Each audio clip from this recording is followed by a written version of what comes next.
Good afternoon, friends. Hope you are doing well in your professional life and personal life.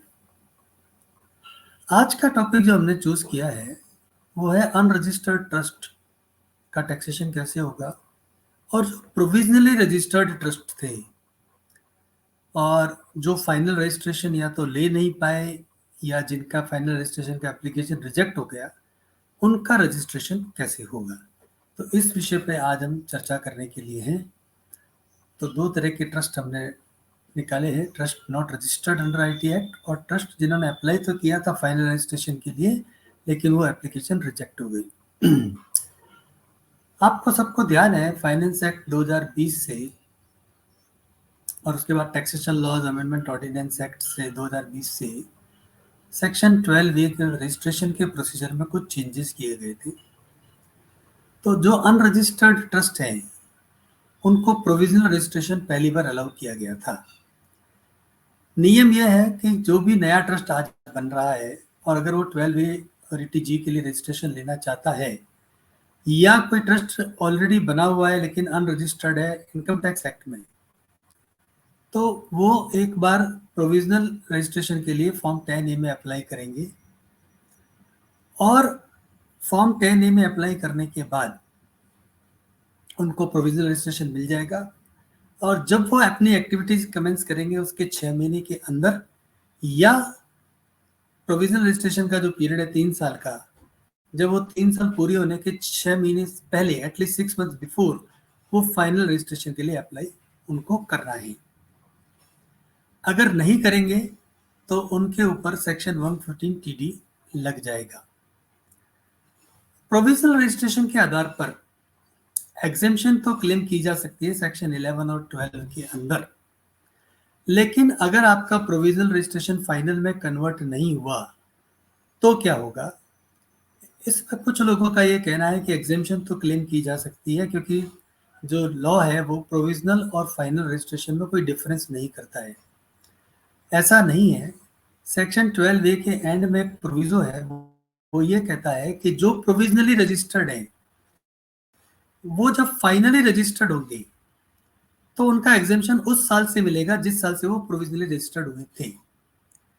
तो मान लीजिए किसी trust को 2022-23 assessment year से प्रोविजनल रजिस्ट्रेशन मिला और उसकी फाइनल रजिस्ट्रेशन की एप्लीकेशन किसी वजह से पेंडिंग चल रही है या अपील में चल रही है, रिजेक्ट हो गई एक बार और फिर ट्रिब्यूनल ने रिस्टोर कर दिया रजिस्ट्रेशन। तो चूंकि तब तक असेसमेंट ईयर 22-23, 23-24 इनकी एग्जेम्पशन क्लेम करने की समय सीमा चली जाएगी, इसलिए वो एग्जेम्पशन रिटर्न में क्लेम कर सकते हैं। लेटर ऑन जब रजिस्ट्रेशन फाइनल हो जाएगा तो उस साल से वो डीम हो जाएगा, उस साल से वो अलाउ हो जाएगा जिस साल से प्रोविजनल उनको मिला था। लेकिन अगर रजिस्ट्रेशन कंफर्म नहीं हुआ, कैंसिल हो गया फाइनली, तो डिपार्टमेंट उस एग्जेम्पशन को विड्रॉ करने के लिए अभी जो है स्क्रूटनी के नोटिस चल रहे हैं सभी लोगों के, और उन सभी केसेस में अभी डिपार्टमेंट एग्जेम्पशन विड्रॉ करने की तैयारी में है। अब इसमें भी दो स्थितियां बन रही हैं, 3 स्थितियां बन रही हैं। कुछ नोटिस हमने देखे हैं जिसमें असेसिंग ऑफिसर ने कहा है कि जो ग्रॉस रिसीप्ट है उस पर टैक्स लगाएंगे, कुछ में कहा है कि जो नेट सरप्लस है उस पर टैक्स लगाएंगे, और एक तीसरा मेरे पास आया केस जिसमें उन्होंने कहा है कि हम तो 115 TG सेक्शन लगाएंगे जो कि एग्जिट टैक्स के नाम से जाना जाता है। तो पहला प्रश्न ये उठता है कि ऐसे ट्रस्टों का स्टेटस क्या होगा। ये ट्रस्ट अनरजिस्टर्ड माने जाएंगे for the purposes of the act, क्योंकि सेक्शन 11 और 12 के एग्जेम्पशन की कंडीशन ही है, वन ऑफ द कंडीशन है रजिस्ट्रेशन होना।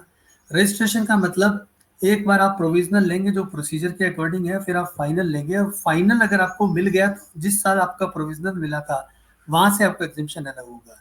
इसको नेगेटिवली पढ़े, अगर फाइनल नहीं मिला तो प्रोविजनल का एग्जेम्पशन चला जाएगा, तो वो विड्रॉ वो कर सकते हैं स्क्रूटनी में या जो है रीअसेसमेंट करने के लिए जो भी टाइम लिमिट्स है उसके अकॉर्डिंग। अब इसमें एक दूसरा स्थिति आती है कि 115 TD अप्लाई होगा। अगर किसी ट्रस्ट को अप्लाई करना था फाइनल रजिस्ट्रेशन के लिए, कमिटमेंट ऑफ एक्टिविटीज हो गया, 6 महीने के अंदर नहीं किया, तो जिस साल में अप्लाई करना था और जिस साल में 6 महीने पूरे हो गए उस साल के end of the previous year पे सेक्शन 115 TD भी लगाया जा सकता है। 115 TD is in addition to the exemption. ये ध्यान रखना होगा क्योंकि 115 टीडी लगता है एसेट्स की मार्केट वैल्यू के ऊपर, और एग्जेम्पशन जो है वो रेवेन्यू में मिलता है। तो जो आपने मान लीजिए कोई कैपिटल कंट्रीब्यूशन ले लिया और उससे कोई बिल्डिंग बना ली, तो उसकी मार्केट वैल्यू पे 120 डी लगा सकते हैं। It is in addition to any other tax. ये जो है कानून है। दूसरा, जिस केसेस में रजिस्ट्रेशन का एप्लीकेशन रिजेक्शन हो गया और एसएससी अपील में चले गए ट्रिब्यूनल में, और अपील या तो पेंडिंग है या अपील को रिस्टोर कर दिया गया कि आप एक बार वापस जाइए कमिश्नर एग्जामिनेशन के पास, और कमिश्नर एग्जामिनेशन को कहा गया वापस से इनकी एप्लीकेशन देख लो और कोई कमी बेसी है उसके आधार पर अगर आप अलाउ कर सकते हो तो रजिस्ट्रेशन अलाउ कर दो। वहां 115 टीडी तब तक नहीं लगेगा जब तक ये अपील के फैसले फाइनल नहीं हो जाते। जिस दिन फाइनल होंगे उस दिन को 115 टीडी लग जाएगा। या कोई एसएससी रिजेक्शन ऑर्डर के अगेंस्ट अपील में नहीं जाता है 60 दिन के अंदर आईटीएटी में, तो जैसे ही 60 दिन पूरे होंगे वैसे ही 115 टीडी लग जाएगा। अब डोनेशन जो आप लेते हैं, चाहे ट्रस्ट रजिस्टर्ड है या अनरजिस्टर्ड है, उसकी इनकम टैक्स में स्टेटस क्या है? उसकी इनकम टैक्स में ये स्टेटस है कि वो डोनेशन जो है वो पहले इनकम है, section 224 second day, section 2 clause 24 sub clause second day में वो इनकम है पहले। फिर आप रजिस्ट्रेशन अगर ले लेंगे 12 ए में, तो 11 और 12 की कंडीशंस को फुलफिल करेंगे तो वो एग्जेम्प्ट हो जाएगा। अदरवाइज वो इनकम है फर्स्ट। तो रजिस्टर्ड हो या अनरजिस्टर्ड हो, जो भी डोनेशन है वो इनकम है। ये सबसे पहली चीज जानना जरूरी है। और सेक्शन 224 सेकंड ए अनरजिस्टर्ड ट्रस्ट पे भी लगेगा। ये चंडीगढ़ बेंच ऑफ ट्रिब्यूनल का एचपी नरसिंह का जजमेंट है। इसी तरह से Indian national Congress, all India Congress committee के भी जजमेंट है, जहां उन्होंने कहा था कि जो है 224 सेकंड ए नहीं लगेगा। तो आईटीएटी ने या कोर्ट ने ये तो माना कि पॉलिटिकल पार्टी पे 224 सेकंड नहीं लगता है, लेकिन 13 ए में जो है वो एग्जेम्पशन चली जाएगी। इसीलिए अभी आपको पता होगा कि नोटिस भी 200 करोड़ का कांग्रेस को दिया गया है। एग्जेम्पशन कब मिलती है? जब ट्रस्ट रजिस्टर हो जाता है और जो अमाउंट वो अपने ऑब्जेक्ट के लिए अप्लाई करता है उसके लिए एग्जेम्पशन मिलती है। Capital receipt, corpus donations exempt होती हैं 11(1)(d) में subject to certain conditions. Unregistered trust में ये एग्जेम्पशन तो नहीं मिलेगी। हाँ, ये अभी तक के जजमेंट्स में ये कहा गया कि इन केसेस में इनकम कंप्यूटेशन कैसे होगा उसके बारे में हम चर्चा आगे अभी करेंगे। तो इनकम कंप्यूटेशन के बारे में दिल्ली बेंच ऑफ आईटीएटी का जजमेंट है अभी जो आया था। दिल्ली बेंच ऑफ आईटीएटी का जजमेंट है इसका नाम, तो उसमें यह कहा गया कि जो खर्चे डोनेशंस को कलेक्ट करने के रिलेटेड है वो अलाउ कर दिए जाएंगे। सेक्शन 57 में इसका जो है वो असेसमेंट होगा। क्योंकि डोनेशन वॉलंटरी कंट्रीब्यूशन है तो इसके अगेंस्ट को एक्सपेंडिचर मिलना नहीं चाहिए, लेकिन जो खर्चे डोनेशन को कलेक्ट करने के जो है वो आपको मिल सकते हैं। दिल्ली हाईकोर्ट का एक जजमेंट भी है पेट्रोलियम बोर्ड्स का, उसमें भी यही कहा गया कि 57 के अकॉर्डिंग इसको टैक्स करना पड़ेगा और 57 में जो खर्चे अलाउ हो सकते हैं वो अलाउ करने पड़ेंगे। ये मेहता चैरिटेबल प्रजनालय ट्रस्ट का केस है दिल्ली ट्रिब्यूनल का, तो ये आपको इसमें मदद करेगा। अगर आपके पास स्क्रूटनी नोटिस आ रहा है और उसमें ग्रॉस पे टैक्स मांग रहे हैं तो आप ये कोट कर सकते हैं। इसी तरह से HMV educational board Bangalore tribunal और उसको आनंदेश्वरा चैरिटेबल ट्रस्ट में फॉलो किया कि ग्रॉस रिसीप्ट पे तो टैक्स नहीं लगेगा। Income earned by the SSC and expenditure related to earning of such income is allowed as deduction. तो इनकम अर्न करने के लिए जो खर्चे हुए वो तो अलाउ हो जाएंगे, लेकिन जैसे आपने कंबल बांटे, दवाइयाँ बांट दी, आपने कोई और रिलीफ टू पुअर किया, जो एप्लीकेशन ऑफ इनकम का कंसेप्ट है ट्रस्ट के अंदर, अगर वो अप्लाई किया है तो एप्लीकेशन वाले खर्चे कुछ नहीं मिलेंगे। जो खर्चे आपको उस डोनेशन को कलेक्ट करने के लिए, जैसे रेंट हो गया, अकाउंटेंट सैलरी हो गया, कोई आपका कन्वेंस एक्सपेंसेस हो गया, जो एडमिनिस्ट्रेटिव एक्सपेंसेस है वो आपको मिल जाएंगे।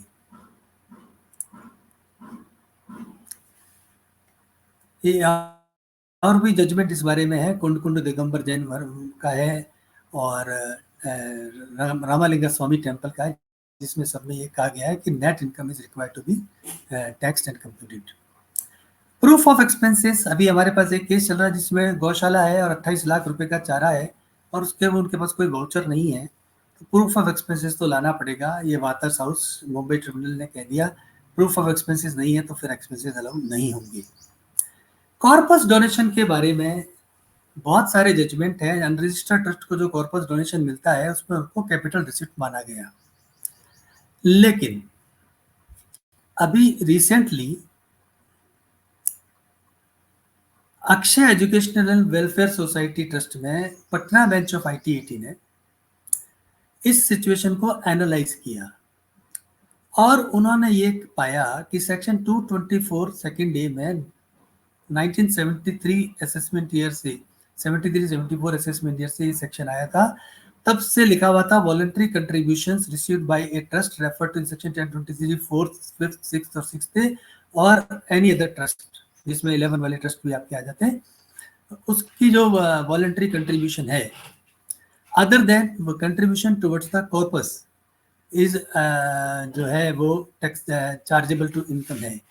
1987 में इसमें अमेंडमेंट करके कॉर्पस वाली जो लाइन थी उसको हटा दिया गया। तो इस सिचुएशन को एनालाइज करते हुए अक्षय एजुकेशनल ट्रस्ट में पटना बेंच ऑफ ट्रिब्यूनल ने कहा कि जो जजमेंट्स हैं सारे पुराने हैं जिनमें कॉर्पस डोनेशन को कैपिटल रिसिप्ट माना गया है। अब कोई कैपिटल रिसिप्ट का कंसेप्ट ट्रस्ट के केस में नहीं है, रजिस्टर्ड है या अनरजिस्टर्ड है, जो कॉर्पस डोनेशन है वो एक बार टैक्सेबल है। हाँ, जो ट्रस्ट रजिस्टर्ड है वो सेक्शन 11(1)(d) की कंडीशंस और उसके साथ में दूसरे एक्सप्रेशन की कंडीशंस को फुलफिल कर देंगे तो उनका जो है वो एग्जेम्पशन उनको मिल जाएगा। बाकी जो अनरजिस्टर्ड है उसके केस में वो टैक्सेबल हो जाएगा। तो 224 सेकेंड डे में ये बहुत बड़ी अमेंडमेंट आ चुकी है और इस अमेंडमेंट का एनालिसिस भी जो है हो गया है और कुछ जजमेंट पहले भी अगेंस्ट ही थे। Veraval trust, Chennai bench of tribunal, Gurukul versus ITU, Patna bench of ITAT, ये सब पहले भी अगेंस्ट थे, लेकिन बहुत सारे जजमेंट है जिसमें इसको कैपिटल रिसिप्ट माना गया है। अभी भी ऐसे जजमेंट आ रहे हैं। माँ सरस्वती का केस है, सीरम इंस्टीट्यूट का केस है। हालांकि जो जिस तरह से लॉ को पटना बेंच ऑफ ITAT ने एक्सप्लेन किया है उसके बाद इन जजमेंट्स की वैलिडिटी थोड़ी पुअर हो जाती है, लेकिन अभी भी इसका जो है कोई फायदा उठाना चाहे तो उठा सकता है। तीसरा पॉइंट आता है कि जब ट्रस्ट अनरजिस्टर्ड हो गया और इनकम टैक्सेबल हो गई तो रेट ऑफ टैक्स क्या लगेगा। ऐसे केसेस में section 164 read with section 167B ये कहता है कि इनडिटर्मिनेट शेयर्स हैं तो MMR लगेगा, लेकिन CBDT ने 320 नंबर सर्कुलर 11/1/82 को इशू किया था। उसमें उन्होंने ये माना कि जो पब्लिक चैरिटेबल ट्रस्ट हैं उनमें कोई बेनिफिशियरी तो होता नहीं है, उनमें किसी को शेयर तो मिलता नहीं है। वैसे भी आजकल जो ट्रस्ट फॉर्म होता है उसमें जो असेट्स हैं उसको आप घर नहीं ले जा सकते। अगर ट्रस्ट डिसॉल्व होता है तो ट्रस्ट डीड में लिखना पड़ता है कि ट्रस्ट अगर डिसॉल्व होगा तो उसकी जो असेट्स है वो सिमिलर एग्जैक्ट वाले ट्रस्ट को ट्रांसफर कर दी जाएंगी। तो इसलिए CBDT ने माना इसमें कोई बेनिफिशियरी नहीं, इंडिटरमिनेट का चक्कर ही नहीं है, तो इसकी स्लैब रेट से टैक्स होगी। और आजकल मैं देख रहा हूँ कि कुछ असेसमेंट ऑर्डर आ रहे हैं जिसमें स्लैब रेट पे टैक्स लगा रहे हैं। पहले तो CPC सीधा सीधा MMR लगा देता था। इस चीज को अहमदाबाद बेंच ऑफ ITAT ने 2 जजमेंट्स में जैन संघ प्रवादी खायू ट्रस्टी और एक और जजमेंट गोपाल आश्रम में इसको एडमिट किया है। तो टैक्स रेट आपको जो लगाएगा वो उसको ये लगानी है शेड्यूल अपने बेसिक एग्जिबिशन वाली जो 2.5 लाख से 5 लाख वो वाली rate, scheduler system of taxation जिसको हम बोलते हैं। क्या CPC 143(1) में रिटर्न प्रोसेस करते समय अनरजिस्टर्ड ट्रस्ट का एग्जेम्पशन डिनाई कर सकता है? बिल्कुल नहीं कर सकता। 143(1) के स्कोप में ये अमेंडमेंट नहीं, एडजस्टमेंट नहीं आती है। सनातन धर्म मंदिर सभा में दिल्ली ITAT बेंच ने, आर्य समाज में बेंगलोर ट्रिब्यूनल ने, राजीव गांधी यूनिवर्सिटी ने बेंगलोर ट्रिब्यूनल ने और कटाऊ जनकर बॉम्बे हाईकोर्ट में कहा गया 143(1) के अंदर ये पावर नहीं है। तो ये 143(3) की स्क्रूटिनी में ही डिसअलाउ हो सकता है। तो जहां भी आपका ट्रस्ट अनरजिस्टर्ड है उसके टैक्सेशन का सिस्टम ये है कि नेट सरप्लस बट नॉट जो एप्लीकेशन ऑफ इनकम तो नहीं मिलेगा, लेकिन जो खर्चे आपके उसका डोनेशन को कलेक्ट करने के लिए लगे वो मिल जाएंगे। बैलेंस पर आपका टैक्स लग जाएगा, वो इंडिविजुअल रेट से लग जाएगा क्योंकि आप एक पब्लिक चैरिटेबल ट्रस्ट तो नहीं है, रजिस्टर्ड नहीं है, तो क्या हुआ और इसके अलावा जो प्रोविजनली रजिस्टर्ड ट्रस्ट थे और जो फाइनल नहीं कर पाए, उनको भी जो एग्जेम्पशन था उनका डिनाई होगा, क्योंकि एग्जेम्पशन की एलिजिबिलिटी फाइनल होने पर उस साल से जिस साल में प्रोविजनल मिला था, तो फाइनली नहीं मिला तो वो प्रोविजनल वाला एग्जेम्पशन भी आपका विड्रॉ हो जाएगा। कुछ कॉर्नर्स में कहा जा रहा है कि वो प्रोविजनल के आधार पर तो मिल जाएगा, वो नहीं मिल सकता। वो उसको स्कीम को आप पूरा पढ़ेंगे तो उसमें पता चलेगा कि फाइनल होने के बाद प्रोविजनल के ईयर से अलाउ होगा। प्रोविजनल के आधार पर क्लेम कर सकते हैं, मिल भी जाएगा, एक बार रिटर्न प्रोसेस भी हो जाएगा, लेकिन अगर आपका फाइनल नहीं हुआ तो डिपार्टमेंट आपको स्क्रूटनी के नोटिस दे रहा है। पिछले साल के आ चुके, इस साल के अब आएंगे, तो जो आएंगे उसमें सब में एग्जेम्पशन तो डिनाई होगा। तो ये है अनरजिस्टर्ड ट्रस्ट के ऊपर आज की हमारी जो वार्ता। तो इसी के साथ आपको थैंक यू। और कोई किसी को क्वेरी करनी हो तो मेरा फ़ोन नंबर दिया हुआ, व्हाट्सएप पे क्वेरी कर सकते हैं।